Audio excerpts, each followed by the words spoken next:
E aí, pessoal, tudo bem com vocês? Seja bem-vindo de volta e seja bem-vinda de volta ao Lambrado Santista. Eu sou o Victor Salles. Se você não é inscrito aqui no canal, por gentileza, inscreva-se nesse singelo canal para a gente falar muito sobre o Santos Futebol Clube. E se você já é inscrito, já vai compartilhando o vídeo aí que a gente vai falar muito sobre o Fabian Bustos nesse vídeo. E se você não tá sabendo, já tá rolando o sorteio dos, aqui ó, 5 mil inscritos aqui do canal. No primeiro link da descrição é o vídeo do sorteio, clica lá e veja o que você tem que fazer para poder participar deste sorteio. Tamo combinado? Então bora lá, vamos falar sobre Fabian Bustos. Só um recadinho aqui, alô SofaScore. Ô SofaScore, sou tão fã de vocês, eu uso tanto vocês. Se você quiser patrocinar um canal de futebol, vem falar com a gente aqui, pô, tô extremamente aberto ao seu patrocínio. Então bora lá, pessoal. Fabian Bustos, dados obtidos do SofaScore. E os dados foram até 18/6, tá? Até sábado, um pouco antes do jogo contra o Red Bull Bragantino. O time de Fabian Bustos, no Campeonato Brasileiro, ele é o primeiro com mais chances claras criadas no campeonato.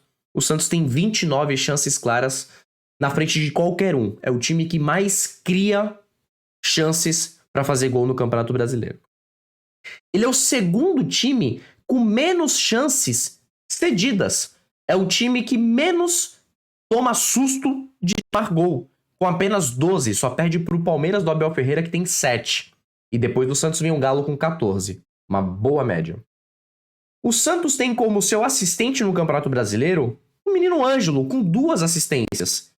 Só que é o jogador que menos jogou do top 10, apenas 176 minutos. Isso não dá 2 jogos de futebol inteiros. Então, Ângelo, onde estava machucado, é o maior garçom, mesmo jogando pouco. E o sexto jogador com mais participações em gols no Campeonato Brasileiro é o Marcos Leonardo, com 6 gols, participando de 6 gols. Foram 6 gols que ele marcou. E dentre os 10, ele tá entre o 8º, mais ou menos, que menos minutos tem em campo também, porque o Marcos Leonardo, lembrando, ele foi suspenso, foi para a seleção brasileira sub-20. Então, Marcos Leonardo e Ângelo são extremamente importantes como assistente e quem mais participa de jogadas do gol. Pouco não, o Marcos Leonardo bastante, o Ângelo pouco jogou. É o time que mais cria chance e o segundo time que menos dá chance de tomar gol. Esses números aqui dão uma resumida no que é o Bustos. Solidez defensiva e um pouco de competitividade ofensiva. O Bustos tem no comando do Santos 10 vitórias, 9 empates e apenas 6 derrotas. E são pelas derrotas que a gente vai começar para a gente analisar o que tem em comum das derrotas e depois falar das vitórias. O vídeo, eu já digo, vai ser um pouco longo, é para quem gosta de análise. Se você gosta, que bom, fique aqui e compartilhe. Se você não gosta, coloca aí na velocidade 1,5 ou 2 para ouvir eu falar um pouco mais rápido, mas eu já falo mais rápido, não recomendo isso. Então bora lá. Como eu disse, eu uso o SofaScore. Vamos começar. O primeiro jogo que o Bustos perdeu foi pro Palmeiras, lá na Allianz Arena, no Allianz Parque.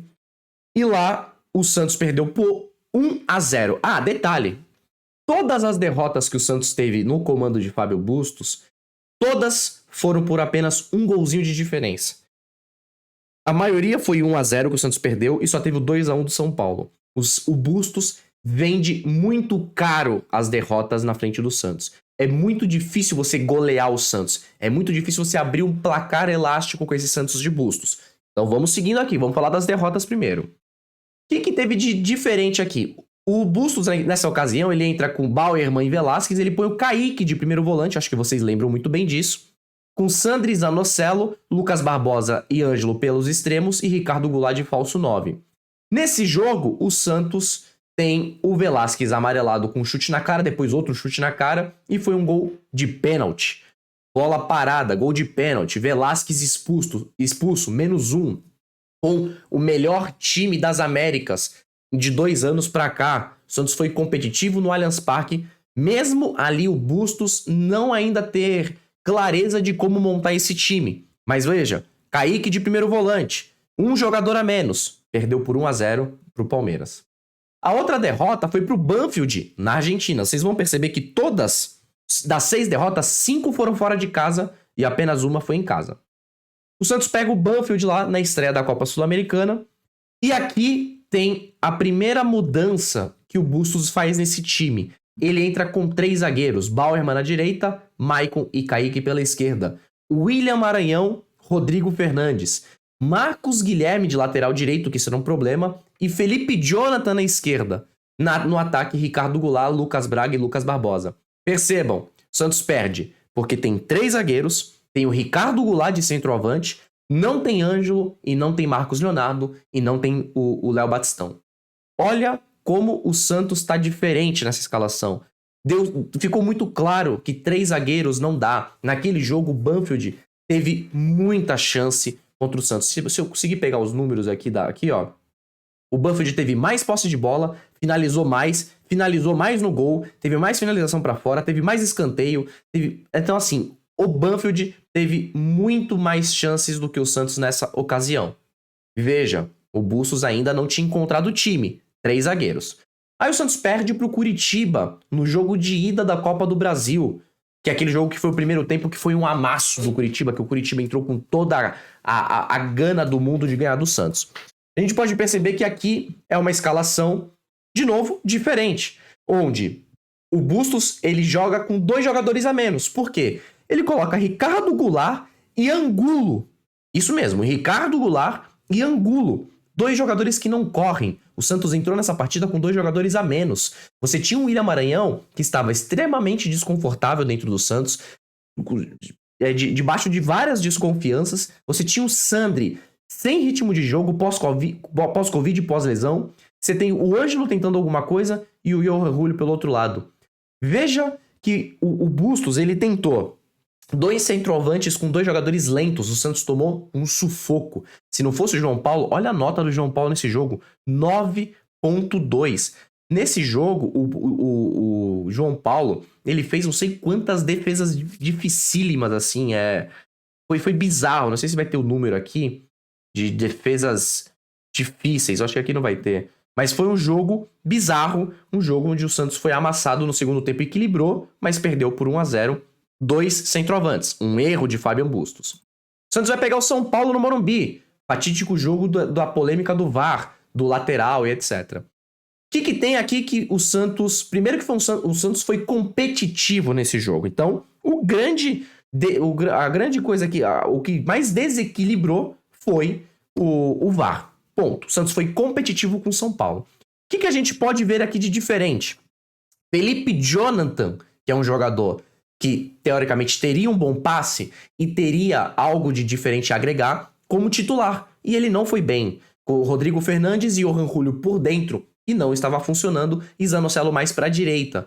Léo Batistão e Marcos Leonardo. Então, aqui foi um jogo onde o Santos foi competitivo, só que o fator de desequilíbrio e a novidade foi Felipe Jonathan aqui. Lembrando que eu acho que nesse jogo o Santos não tinha o William Maranhão, o Sandri não estava também, não sei se vai estar aqui, ó. O Sandri não foi opção. Então aí entra Angulo, entra essas coisas aí, mas aqui teve a situação do VAR. Vamos pro Goiás. O Santos pede pro Goiás lá.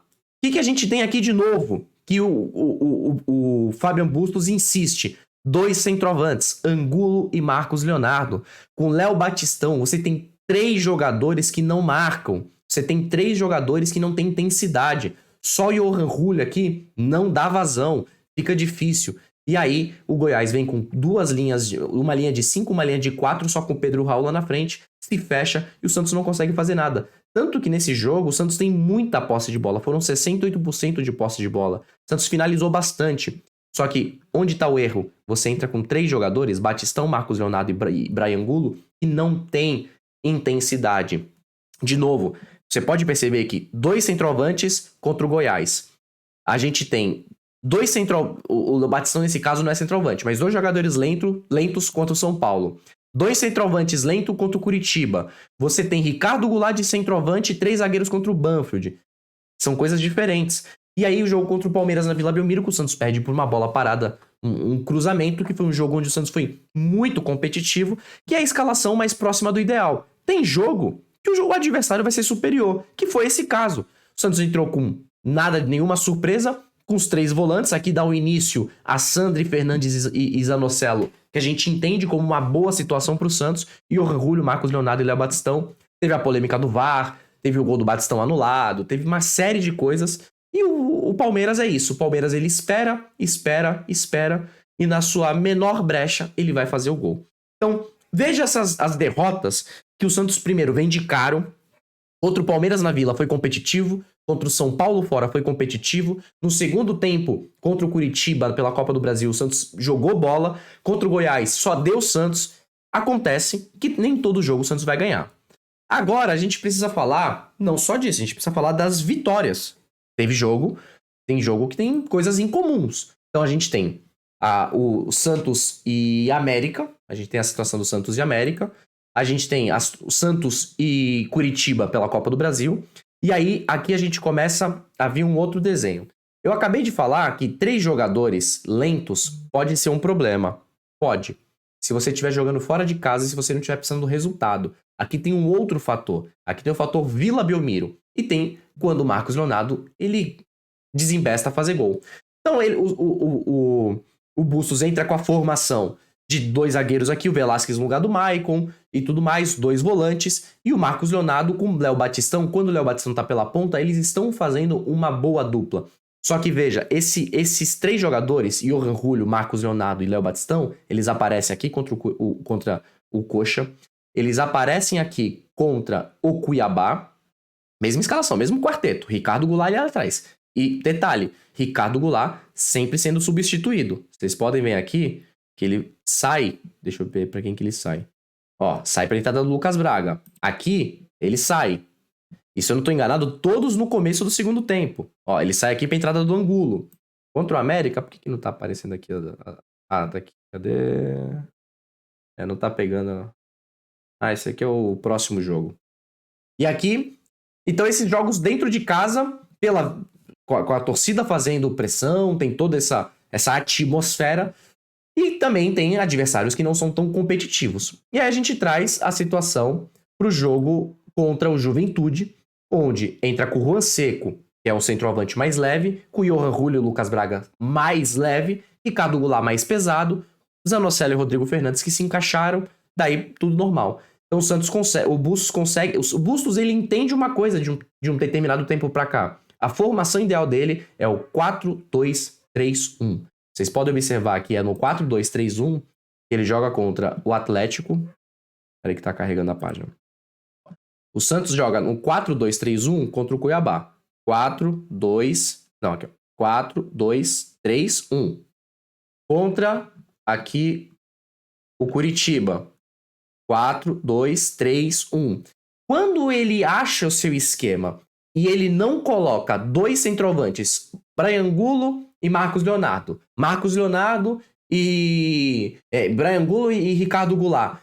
E ele não inventa nas pontas, o Santos tende a ter mais chance de vitória. E foi isso, quando ele achou essa escalação, foi isso que começou a acontecer.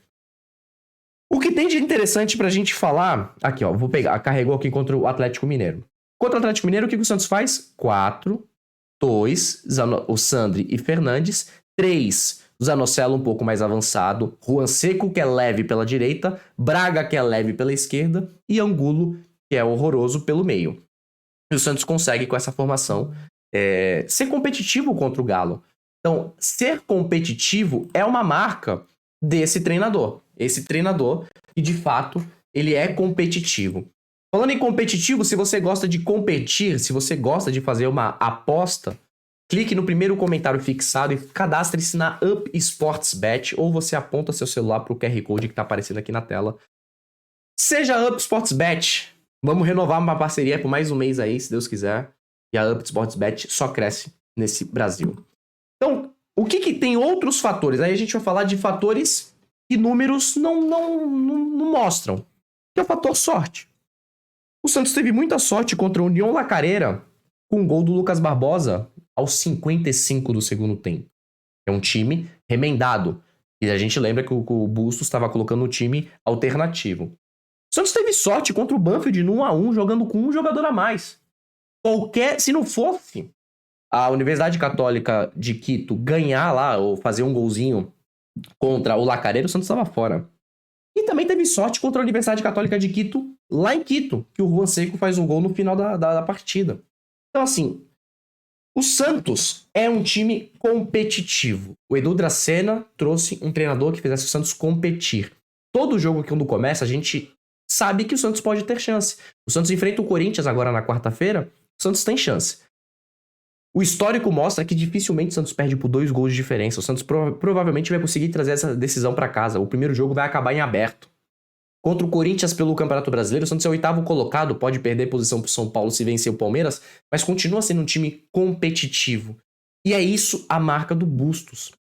Então, entenda o que eu quero dizer. Eu defendo a permanência do Bustos. Sei que os próximos confrontos são de extrema importância para ele se manter no elenco. Por quê? Corinthians pela Copa do Brasil, Corinthians pelo Campeonato Brasileiro, vai pegar alguém, acho que não sei se é Atlético Goianiense pelo Brasileiro, e pega Deportivo Táchira pela Sul-Americana. As competições de mata-mata, eu sei que o resultado vai ditar muito. Eu sei que tem a questão dele insistir com algumas coisas. Mas se ele abrir mão de só olhar a tecnologia, o GPS marcou, fazer substituições muito cronometradinhas, isso pode trazer problemas para ele dentro do vestiário, dentro dele com a torcida. O jogo contra o Bragantino, ele entra com a formação que a gente imagina, com Léo Batistão e Marcos Leonardo estão se entendendo. O Johan Julio é o terceiro atacante que mais desarma bolas no campo de ataque.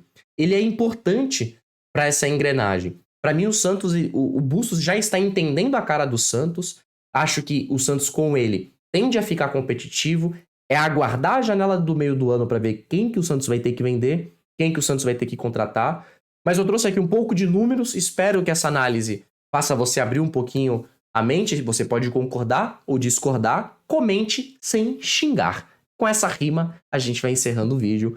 Fiquem sempre no Alambrado Santista. Até o próximo vídeo. Tchau, tchau.